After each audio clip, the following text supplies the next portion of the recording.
again. Welcome back to another episode of Two Chiefs, One Mike podcast. I'm Scott Hughes. And I'm Mike Hawkins, and we're back again for episode 4. We've lasted another week, so we're going to give it a shot. Look at the upgrades. We got lights. We got 4K cameras.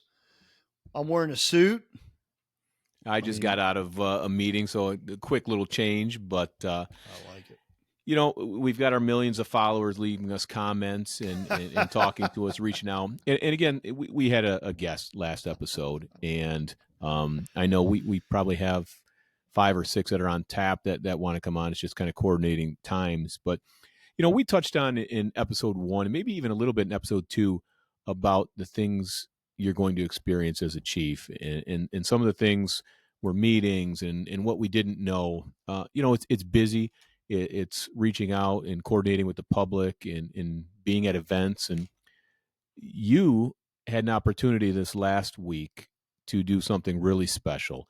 So, and it was something I had never even heard of myself. So why don't you do us a favor and tell our thousands and thousands of listeners what it is you did and how you got involved. Well, thanks for that, Mike. Yeah, this past weekend I was honored to serve as the MC for the National Law Enforcement Officers Hall of Fame induction ceremony down in Fort Worth, Texas. And for those of you that have not heard of the National Law Enforcement Hall of Fame, it's because it was founded in 2017 by 2 phenomenal people of Northwest Ohio, Adam Davenport and Megan Stockberger. Long story short, since 2017, they did the first ceremony, 2017, 2018, 2019. They took 2020 and 2021 off because of COVID. And then in 2022, they made the decision, we need to move to a much larger venue. Like if we want to take the National Law Enforcement Hall of Fame and take it from this little banquet hall in Northwest Ohio to the big stage, then we have to move this event. And last year, 2024, they decided to relocate to the Omni in Fort Worth, Texas. Wow. And let me tell you, from last year's ceremony to this year's ceremony, we saw a 50% increase in the number of attendees. Now, your role now is a little bit different, correct? So I was asked last year to become a board member. And of course, I accepted it without any hesitation because I know that this organization is doing great things for cops across the country. So I joined as a board member. And this year, I was asked to MC the event, which was absolute honor to introduce. Now, was it because they saw the podcast? Is that what it was? And they chose you? That's exactly what it was. Yeah, they saw the podcast and they said, "My goodness, why is he not our MC?" When you MC the event, obviously there's awards that are given out. What type of awards at the Law Enforcement National Hall of Fame are there? Oh, that's a great question. Yes, there's everything from, courage and service awards to civilian recognition to career achievement awards. We recognize a canine hero award, a life-saving award. We pay respect to a fallen officer by doing a never forgotten award. There's a trainer of the year award. And that's just to name a few. So you're covering all aspects of law enforcement then? Yeah, they really are. So tell us a story or two, maybe something special that may have occurred down there in Texas during this award ceremony. So I missed the email from Adam and Megan, or I just didn't realize it. But I found out, like, literally getting on the airplane in Ohio to fly down to Texas on that Thursday, that J.D. Daniels was going to be receiving an honorary award into the Hall of Fame. And so the president of the United States recognizes him, and then Scott Hughes recognizes him. Did he say which one was more important, which was bigger honor? Well, I don't want to put down the president, all right, because he's kind of a big deal. But J.D. Daniels did rub my head, and because that's what he does, right? He rubs the bald. Yes. Bald. Yeah. So he looked at my noggin and he was like, "You got bald head. Can I rub your hair?" I'm like, "Yeah, whatever's left of it. Yeah, go ahead." But well, why don't you tell the viewers who JD Daniels is, then, for someone that may not know who he is or his story. Yeah, sure. So JD Daniels, he was so he's fighting cancer, and he loves police officers. He loves first responders, and he was at the State of the Union address when President Trump recognized him up in the gallery, and he stood up and he was wearing his police uniform, and just instantly he became like the guy, right? Like everybody wanted to help him and support him and got behind his fight against cancer, and he just started to become a household name. And because law enforcement is such a tight knit group anyway, law enforcement agencies across the country have invited him in. They're swearing him in. They're giving him uniforms. They're giving him their patch. They're really showing this young man just how much we appreciate him, and how much we're behind him as he goes through this just awful battle with cancer. Yeah, in the story, it's been going on for years, right? But I think that State of the Union address put him to rock star status, right, and just launched it into another dimension. There's But no doubt about it. No doubt about it. what about some of the other awards? Some of the other. Can you name an award or something? Maybe a touching story from the event. I was honored because they recognize a civilian. They recognize someone on the civilian side of the house who has contributed to law enforcement. And I had the privilege of giving the Civilian Service to Law Enforcement Award to Rick Smith this year, who is the founder and CEO of Axon and Taser. And anybody who's listening or watching this knows the tremendous impact that Taser has had on this profession, and then what the body cameras have done to this profession. So now they're in the drone business and what drones are doing for our profession. So it was really cool for me to be able to stand up there on that stage, have him come up those stairs, and I give him that award because what Axon has done for our profession, the number of lives it's saved, injuries it's prevented to both police officers and suspects, the body cameras, just that whole everything they're doing has just been phenomenal. So that was a really cool thing for me to give Rick that award. Yes, absolutely. So why, in your opinion, do a lot of police officers, police chiefs, administrators not know about this organization or haven't been involved in the organization? Well, I think part of the reason is because it's new, Mm-hmm. and the other part of the reason is to this day, as we sit here in April 2025, Adam and Megan, the founders of the National Law Enforcement Officer Hall of Fame, they are still paying for some of these expenses out of their own pockets. Oh wow! There's yes, we've made tremendous strides with corporate sponsorships. We've made tremendous strides in that arena. But as we sit here right now, and I'm a board member, so I have obviously access to some of the numbers, they're still making payments out of their own pocket. I can tell you this, they're not making money off of this event. In So fact, it's not a for profit. This is just to give the recognition out to officers they're across doing the it. country. That's right, Mike. They're doing it because it's the right thing to do. We had some great conversations with some folks that want to start getting involved, and I can't wait to announce that because that's really just going to continue to propel the National Law Enforcement Officers Hall of Fame to the next level. So national. What about the farthest? Where do you think people were coming from to go to Texas? All over the country, all over the world. Where'd you see some of the people from?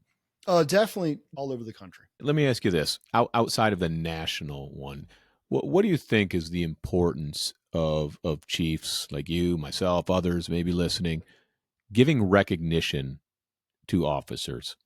Like, how important is that in your agency?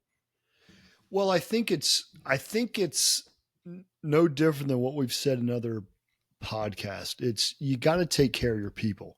You got to show your people that they are the most important thing in the department. They are the most important person in the agency. And it doesn't stop when you leave the office. It doesn't stop at your department. This, as we all know, this is a brotherhood and a sisterhood. This is a profession, and the actions of one officer anywhere in this country impacts this profession both positively and negatively. So for me, being up there and emceeing this event for 3 hours and recognizing the officers from East Coast, West Coast, North, South, it doesn't matter. It speaks to my officers in my department. It speaks to your officers at your department, and it speaks to our profession as a whole. And I hope, I've not talked to my people, but I hope that my folks at my agency, when they see me all the way down there in Texas doing this event, they're proud of me just as I'm proud of them, because I'm standing up and I'm supporting police officers. And I believe that that's my job as a leader, is to stand up and support these people. No, I love it. And I think people have to understand it's not just from behind the desk. It's out in front. It's out across the state, across the country, making connections and letting people know you care and support them. So if people, I'm sorry. I want go ahead. I want every police chief in America to know about the National Law Enforcement Officers Hall of Fame. I want every police chief in America to support it financially. I want them to nominate an employee. I want them to spread the word. I want them to buy tickets to the event, because that's how much it means to me. And when our people see that it means a lot to us, it'll start to resonate and it'll grow and get bigger and bigger and bigger. Look, as a board, we want to get to the point where we can pay for the flights, for the food, for the transportation, for the ground transportation for all of our inductees. You want to bring your family, we got it covered, right? That's our goal. We want to get to that in due time. So how would somebody get involved or get more information on this project? NationalLEOHallOfFame.com, right? Google National Law Enforcement Officers Hall of Fame. Send me a message, reach out to me. We will get you on board. Again, I'm excited because we've had folks after this last induction ceremony who have expressed interest and wanted to become involved. And if you're whether you're a police officer or not, if you're a company that supports law enforcement or not, sponsorships, get on board now, because this thing is going to be huge and it's going to be great. I'm excited. So as a board member, do you have say in new categories, like brand new podcasts that has two chiefs? Could that be like a category? Maybe you could be MC. That's a great idea. Great idea. Best law enforcement podcast. We tried to get on. We were going to try and get on from there. Well, you were. I was going to be here where it was still cold. But what was the weather out there? Good. Hot, gorgeous. I mean, look, we're two idiots that can't figure out how to get out of the Midwest. These people down there in Texas got to figure it out. I know, but it's getting there, and the golf season is almost upon us. So I can't wait. The weather here, I know nothing about back golf. and forth. I tell people, if you're watching this and you have a golf outing at your department, send the email to 2chiefs1mike@gmail.com, and I just may be there. What's the green jacket? I mean, I know what it is, but why is it green? Gosh, the Masters? You didn't watch the Masters? I saw that this Rory guy won, but why the green jacket? Why not? What did Adam Sandler say in that movie? Red jacket, green jacket? Like, why is it green? Is it green because the golf course is green? I don't know. You're going to have to cut that because I can't remember the answer. Oh, I'm not cutting it. I do the editing. I just want to know why it's a green jacket. I don't know. I don't know. History. How about a little bit of history? I like it. I like it. Hey, speaking of nothing to do with history, speaking of our podcast, and we're having a lot of fun doing this. I don't know if anybody's listening, but we're having a lot of fun doing it, and it's out there. So I don't know what's going on, but I spoke to somebody today who is going to come on an episode, and it's going to be absolutely it's going to be a great episode. It's depressing, but it's a wife whose husband, they're both cops. he suffered a pretty substantial setback medically. Eventually had to retire. And 3 years, I believe it was 3 years to the day he retired, committed suicide. Mm. And I talked to her today for 30 minutes on the phone, and she wants to come on our program, and she wants to tell her story. And she said, "I'm not looking for pity, Scott. I want people to know this story, and I want people to know the signs." And I'm not going to go any further than that. Yeah, no, But that'd be great to have her on and at least hear what she has to say. Yeah, because some of the things that we talked about, I was guilty of myself, and again, I'll leave it there. But I say that because she's going to come on. I've got 3 other people who have expressed interest and want to come on. So somebody's listening. I mean, somebody's out there listening, and we appreciate it. This is just a couple. I always say I'm just some dumb police officer, but this is just 2 police chiefs who met a year ago at the FBI National Academy, who said, "Hey, let's get our message out there. Let's talk about cop stuff and chief stuff." And we don't have a production company, as you can tell. You're looking at it, right? Yeah, you're looking at the production company, and we're excited. We hope that folks are listening to this, and whether they're a chief, they want to become a chief, they're taking something away. So anyhow, and if they have something to give, send an email. Let us know. Be on the show, or just give a topic that you're interested in, and we can find a guest as well. We've a lot of connections and a lot of people that want to come on and talk about police stuff. Amen, brother. Amen. So what else we got going on? I don't know. It's we almost in May. Is it almost May? Next a couple weeks. Yeah, a couple weeks. Yeah, the crazies will come out, right? The crazies start to come out. It's starting to get that way already. You can see it. It's getting a little busier at work, and guys and girls are hustling and bustling. And, hey, maybe our next podcast we should talk about like preparing your agency with the weather getting warmer in most parts of the United States, like officer safety stuff. Maybe we'll talk about that. Yeah, hey, whatever it is, we'll be ready. All right, brother. Well, that's all I got. All right. Well, you take us home with one last thing. The best takeaway from your event in Texas at the National Hall of Fame. Best takeaway. Other than me being the MC, meeting. Did you take lessons from anybody that may have MC'd the charity auction at the FBI Academy? No, you didn't take that. Okay, I just did. I had great jokes prepared. Great jokes, but What I do so now you got to tell our listeners what the heck you're talking about, because they're not going to know what you're talking about. So at the FBI Academy, we had a charity auction. We raised $54,000, put the COPS program over $1 million from National Academy. So classes over the course of the history. So I was lucky enough to MC that event. So I was just ribbing Scott here a little bit, but what's this last takeaway here for you? And then we can let everybody go back to bed. Seeing a young man with so much determination and fight and innocence who loves cops, standing there with him on that stage in his uniform. I